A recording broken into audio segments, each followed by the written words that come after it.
చాలా సందర్భాల్లో నేను గతంలో కూడా మాట్లాడాను, ఫినిక్స్ పక్షిలాగా లేవగలిగాడు అని. చాలా సందర్భాల్లో survival instinct and killer instinct ఉన్న నాయకుడు.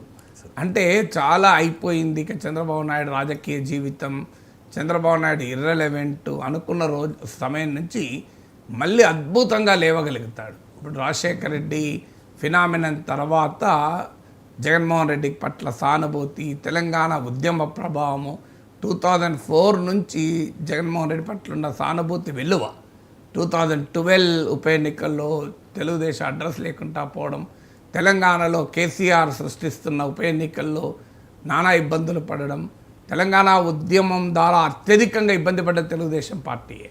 2 కళ్ళ సిద్ధాంతం అంటూ పెద్ద ఎత్తున అటాక్ గురైంది. అలాంటి పరిస్థితుల్లో 2014లో విభజిత రాష్ట్రములో మళ్ళీ అద్భుతంగా పైకి లేశాడు. తర్వాత 2019లో 23 సీట్లకు పరిమితమై జగన్మోహన్ రెడ్డి దాడి ఒకవైపు, మోడీతో చెదిన బంధము మరోవైపు, అసలు ఇక వయసు అయిపోతుంది, చంద్రబాబు నాయుడు లోకేష్ సమర్థుడు కాదు, తెలుగుదేశం పనైపోయింది అంటున్న సమయంలో మళ్ళీ 2024లో తన అద్భుతమైన లీడర్షిప్ ఎబిలిటీస్ చూపెట్టి 164 సీట్లు కూటమికి తెచ్చి ఎవరు ఊహించని చారిత్రాత్మక విజయాన్ని సాధించగలిగారు. సో ఇది చంద్రబాబు నాయుడుకు ఉండేటువంటి సర్వైవల్ ఇన్స్టింక్ట్. ఇది సాధ్యం కావడానికి కారణం కిల్లర్ ఇన్స్టింక్ట్ అంటారు. నేను ఎట్టి పరిస్థితుల్లో దీన్ని సాధించాలనే స్వభావం. ఇది రెండవది. మూడవది ఆర్గనైజేషనల్ స్కిల్స్. దేశంలో చాలా రాజకీయ పార్టీలు ఉన్నాయి. ఇప్పుడు మన కొన్ని పార్టీల గురించి సందర్భం కాదు, ఎందుకంటే జన్మదినం సందర్భంగా మాట్లాడేటప్పుడు ఇతరులపైన మనం రాలేయకూడదు.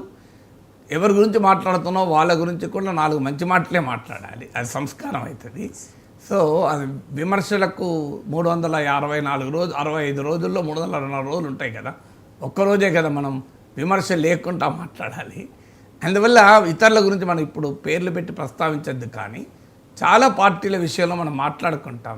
పార్టీ ఉంటుంది కానీ నిర్మాణం ఉండదు, ఊరూరా పార్టీ ఉండదు, క్యాడర్ ఉండదు అని. ఇవాళ తెలుగుదేశం పార్టీ ఇన్ని అవాంతరాల్ని, అబ్స్టాకిల్స్ను, రాజకీయ దాడిని, కష్టాలను ఎదుర్కొని మళ్ళీ నిలబడగలిగిందంటే తెలుగుదేశం కార్యకర్త. ఇది మనకు